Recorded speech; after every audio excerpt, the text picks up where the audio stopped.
Today we're going to be reviewing The Illusionist.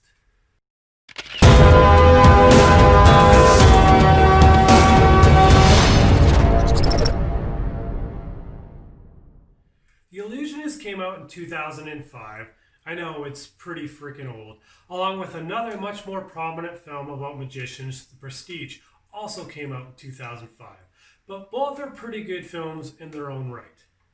Eisenheim is a magician who comes to town and ends up reconnecting with a childhood love that was doomed to fail because Edward Eisenheim was the son of a simple peasant, and Sophie is of rich and privileged.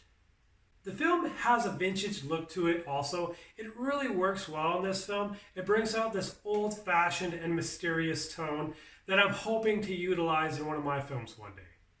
Edward Norton plays Eisenheim. He's a pretty underrated actor. He's a bit of a gem in my perspective, even if the rumors are true about him being difficult in post-production. What true artist isn't complicated to work with when it comes to their own vision?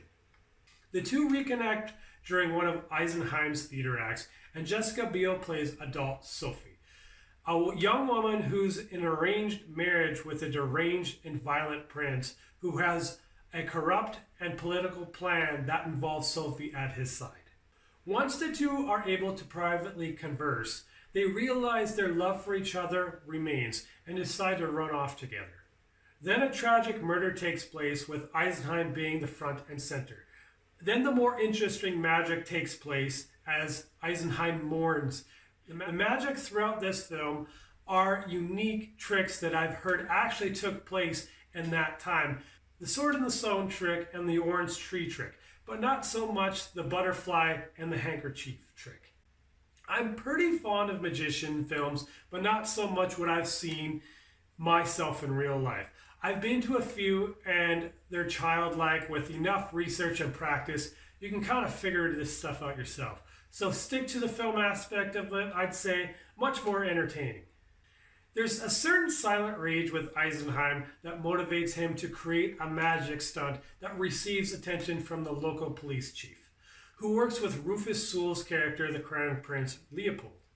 And after Eisenheim's stunt, the town is seemingly convinced that he has powers to bring about the dead. The police chief, played by Paul Giamatti, is a reasonable man but takes his role and the law of an officer very seriously.